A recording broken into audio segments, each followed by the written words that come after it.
Hi, I'm Charles with Handicap. Previously, Bai was accepted as a disciple to become an immortal. In the immortal realm, Bai would discover that his chosen walk is able to double the power of anything he puts in it.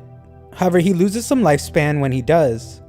Later, Bai's forbidden training causes insatiable hunger, leading to him stealing and eating valuable chickens. The immortal Lee would eventually find out and leave Bai in the Valley of 10,000 Snakes as punishment. The story continues as an exhausted Bai begs for Lee to rescue him. He tries to justify eating all those spirit-tailed chickens by explaining how much he was starving. Bai promises to turn over a new leaf, but Lee arrives to wonder if he can trust a psychotic chicken thief. Lee then explains that their sector will be having an internal competition. Bai must finish in the top 5 or Lee threatens to leave him in the Valley of 10,000 Snakes forever. Bai is a bit hesitant, but fear of the snakes motivates him to agree. When Bai returns home, he reveals that he has spirit refined his sword up to 3 times now, and its speed and power have increased considerably. He explains that he leveled up his protective pendant as well, and he has reached the 5th level of ki condensation, but understands that the upcoming competition will be fierce. Bai studies the scripture with abstract ideas that he is certain others wouldn't be able to grasp, and determines that learning it will give him an advantage. The first concept is lightness in weight, which he attempts to practice by lifting a water tank. He fails miserably, but more studying reveals that he just needs to control his spiritual energy better. Bai learns how to do just that, but finds out that his spiritual energy isn't strong enough when he attempts a move called the throat lock. This being the case, he decides that he must sell bamboo in order to buy elixirs that boost the strength of his spiritual energy. After some time, Bai returns to training and finally manages to lift the water tank. He isn't able to control it though, and realizes that if he can't place in the top 5 during the competition, he will be sent back with the snakes, which means he will never be able to become an immortal. The next morning, Bai wakes up to find a hole in his ceiling, but knows it wasn't a thief since he doesn't own anything valuable. He then remembers that in his sleep, he was somehow able to do the throat lock move, and gains new confidence in his ability to beat everyone at the competition. The story then jumps to the day of the competition, where we see that the overseer from Bai's trial earlier is named Fang, and he will be participating in the competition. Just then, a girl named Faye arrives and is acknowledged as being very powerful. Some believe she will take the top spot at the competition, but others believe Fang will, as he is also at the peak of level 5 ki condensation. The competition is about to start, but the immortal Chief Lee is nowhere to be found. Elsewhere, Bai is proud of himself as he finally managed to buy a longevity pill along with some protective talismans to help keep him alive during the contest. However, the immortal Lee scolds him as he is almost late for the competition and transports him there. Bai is then dropped in front of the other competitors and he exclaims to Lee about how he isn't ready. Faye helps him up though, and Bai determines that he might as well stay since he is already there. Feng watches Bai closely as he is amazed to see that he has progressed enough to participate in the competition in just half a year. Bai is eager to go first, but is told that everyone will draw numbers to determine who will face each other in the first round of the competition. Bai then changes his mind as he is relieved to be fighting last, but is told that what matters most is the opponent he will be facing. The competition then begins as participants 1 and 2 face off. Everyone marvels at the powerful fighters, and soon after, the highly regarded Chen is announced the winner. Contestants 3 and 4 go next, and Bai is shocked by how brutal the fights are, causing him to rush and attach as many protective talismans as he can. Feng eventually fights and amazes everyone as he ends the battle with 1 attack. Faye impresses in her fight as well when she gracefully dodges attacks, and eventually uses a smoke screen to destroy her opponent. Soon after, it's Bai's turn, and we see that he is trying to run away. Lee catches him, and Bai's excuse of having to go to the bathroom fails when Lee says he can wait for him to go. Bai's opponent explains that they aren't in a culinary competition when he sees Bai's walk, but Bai states that it's for defense. They are told to begin fighting already as Bai asks for his opponent to go easy on him.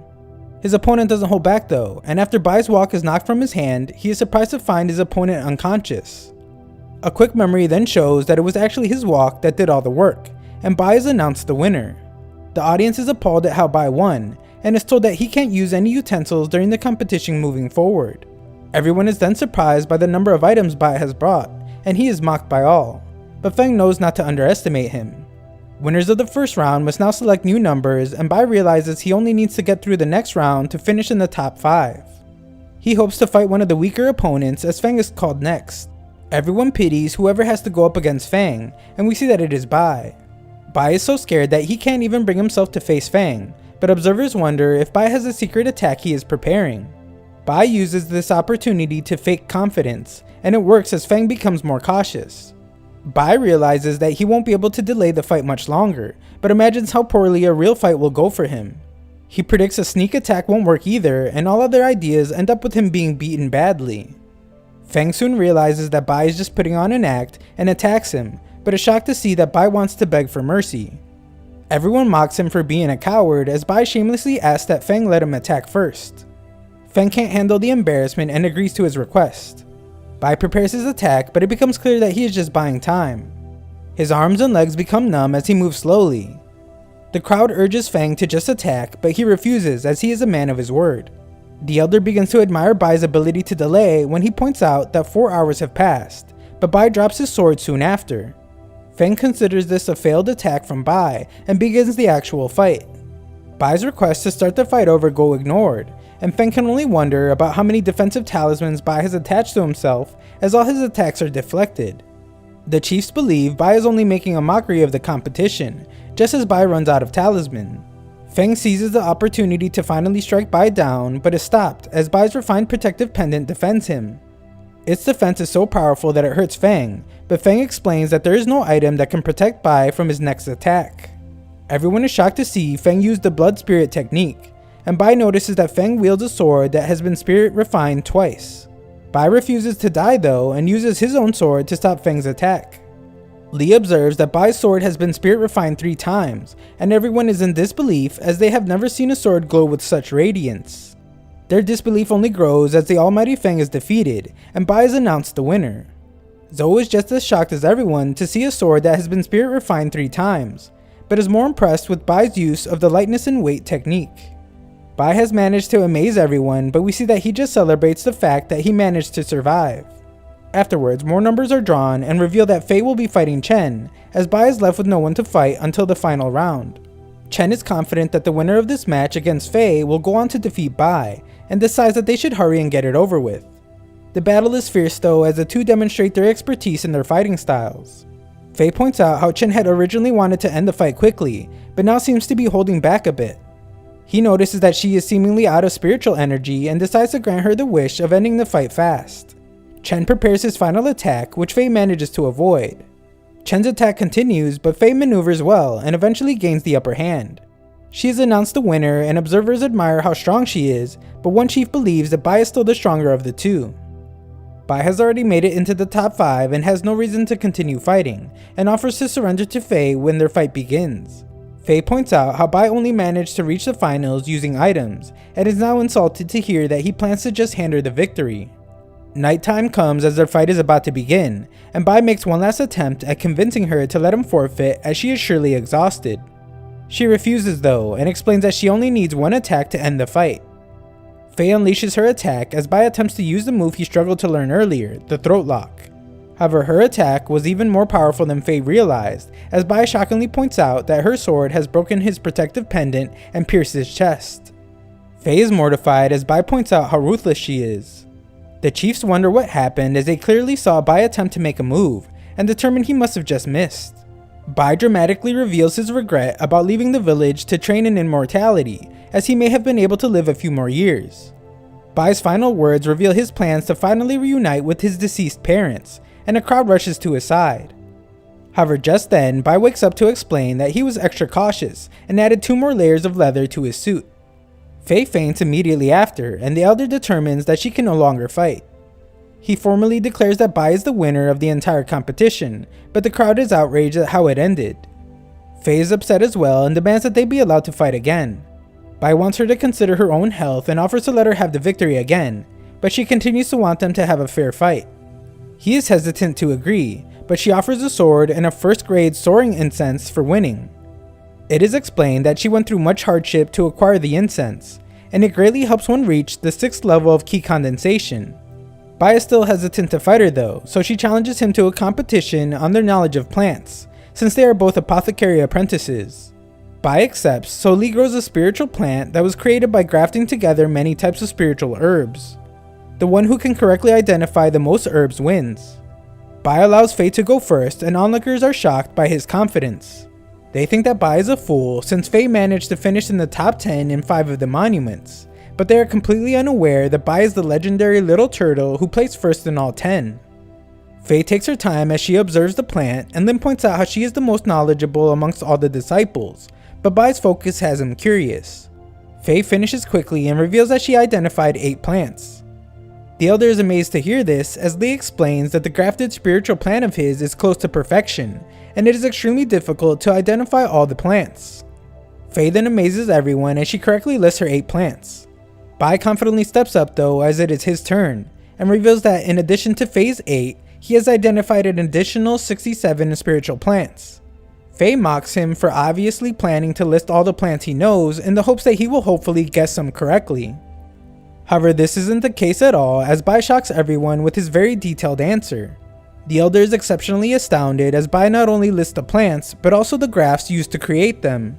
Lee finally acknowledges that Bai might actually have some skill, but the elder points out that he is being too conservative with his compliment. Bai finally finishes listing all 75 plants, and Faye acknowledges that she has been defeated, as Bai is once again announced the winner of the entire competition. Sometime later, Bai continues training, and is thrilled to see that the soaring incense he won from Faye works really well, as he is progressing rapidly. A familiar voice at the door is revealed to be Bai's old bully named Bao. Bai instinctively defends himself just as Bao explains he is there to apologize for trying to kill him. Bao goes on to explain that he was young and dumb, but now knows the error in his ways.